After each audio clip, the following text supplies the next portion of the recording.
Bhuj home guard કચેરીમાંથી રાજાશાહી સમયનો ખજાનો નીકળ્યો। હોમગાર્ડ કમાન્ડન્ટની ચેમ્બરમાં રખાયેલા ટેબલ પર ધ્યાન જતા તે જૂનો પટારો નીકળ્યો। પટારાની તપાસ કરાતા તેમાં રાજાશાહી સમયની પૌરાણિક ચાંદીની વસ્તુઓ મળી આવી। રાજાશાહી સમયના ચાંદીના આભૂષણો તથા અન્ય એન્ટિક વસ્તુઓ મળી આવી। હાથીની પ્રતિમા, હથિયારો સહિત કિંમતી ચાંદીની વસ્તુઓ મળી આવી। હોમગાર્ડના અધિકારીની સતર્કતાથી કિંમતી વસ્તુઓ હેમખેમ મળી આવી।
હું મનીષ બારોટ, પશ્ચિમ કચ્છ જિલ્લા હોમગાર્ડ કમાન્ડન્ટ।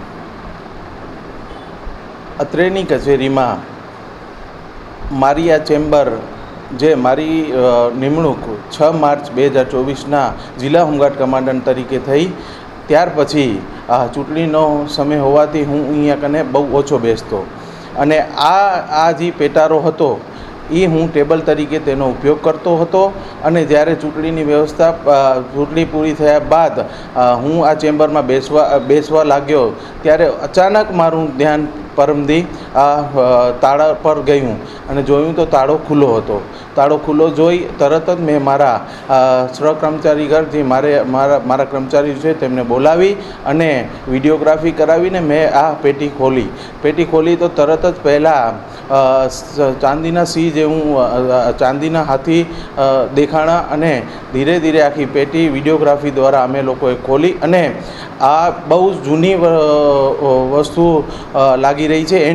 એન્ટિક જેને આપણે એન્ટિક કહીએ, જેનો કોઈ મોલ ન હોય, અનમોલ હોય એવી એન્ટિક વસ્તુઓ મળી આવી, જેથી તાત્કાલિક ધોરણે મેં ભુજ પ્રાંત સાહેબ અનિલ જાદવ સાહેબને જાણ કરી અને તેમને પણ તાત્કાલિક મામલતદારશ્રી અને તેમના સ્ટાફને અહીં મૂકેલ અને અમારી આ કચેરીને સીલ લગાવેલ। ત્યારબાદ બીજા દિવસે તેમનું પંચનામું કરી અને લગભગ 20થી 25 અલગ અલગ ચીજોનું પંચનામું કર્યું અને એમને મેં સુપ્રત કરી।